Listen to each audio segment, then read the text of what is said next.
অর্থ তো পায়খানাও হয়। আবু দাউদের প্রথম হাদিস খুলবেন যে রাসূল সাল্লাল্লাহু আলাইহি ওয়াসাল্লাম যখন মাযহাবে যেতেন তখন পানি নিতেন। ইজা যাহাবাল মাযহাব, যখন তিনি মাযহাবে প্রবেশ করতেন তখন কি নিতেন? পানি। ওই মাযহাবের অর্থ পায়খানা। আমি তো হানাফি মাযহাবে লেখাপড়া করেছি, তাই বলে আমি হানাফিদেরকে গালি দেই না, তবে আমি কিন্তু জাল হানাফি না, প্রকৃত হানাফি। কেন? ইমাম আবু হানিফা হানাফি, আমিও হানাফি। ইমাম আবু হানিফা বলেছেন ইদা সহাল হাদিস ফাহুয়া মাযহাবি। আরে সহিহ হাদিস পেলে ওটা আমি আবু হানিফার মাযহাব। কে বলেছেন? আবু হানিফা। এরপরে উনি আবার বলছেন, হুজুরদেরকে বলছেন, হারামুন আলা মাল্লাম ইয়ারিফ দালিলি আই ইফতিয়া বি কালামি।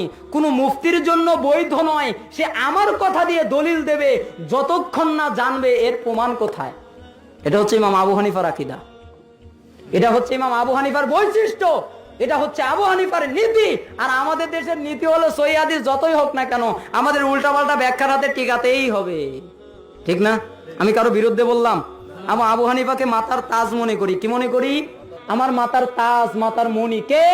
ইমাম আবু হানিফা রাহিমাহুল্লাহ। তবে সবচেয়ে বেশি ভালোবাসার পাত্র কে? মুহাম্মদুর রাসূলুল্লাহ সাল্লাল্লাহু আলাইহি ওয়াসাল্লাম, তারপরে সাহাবায়ে কিরাম। এরপরে আমি ইমাম আবু হানিফাকে কি বলি? মাথার তাজ মনে করি। কিন্তু তাই বলে ইমাম আবু হানিফাকে রাসূলের আগে নেই না, আর রাসূলকেও আল্লাহর আগে নেই না। ঠিক আছে না কথা?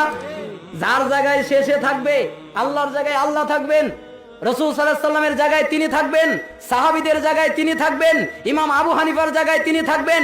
আমরা আবু হানিফাকে গালি দেই না।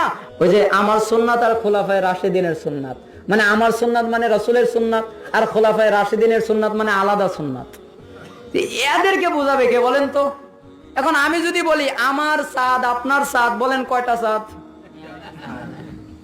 তো একে বোঝানোর জন্য তার ব্যাকরণের দরকার নেই, একটা নলেজই তো যথেষ্ট। আমার সূর্য আপনার সূর্য কয়টা? তো আমার আল্লাহ আপনার আল্লাহ কয়টা? তো আমার সুন্নাত খোলাফায়ে রাশিদিনের সুন্নাতে কি করে বুঝলো দুইটা হবে?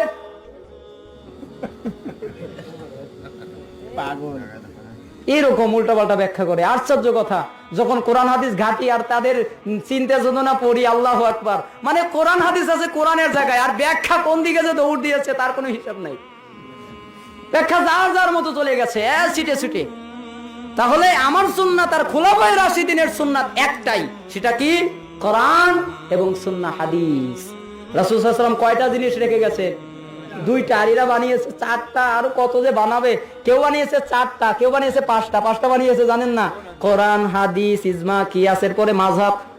না, মাযহাব মানা ফরজ বানিয়েছে না? আচ্ছা ফরজ কয় মাযহাব? মাযহাব কয়টা তাই বলেন? চারটা মাযহাব। কি? ফরজ। পাঁচ ওয়াক্ত সালাত কি? ফরজ।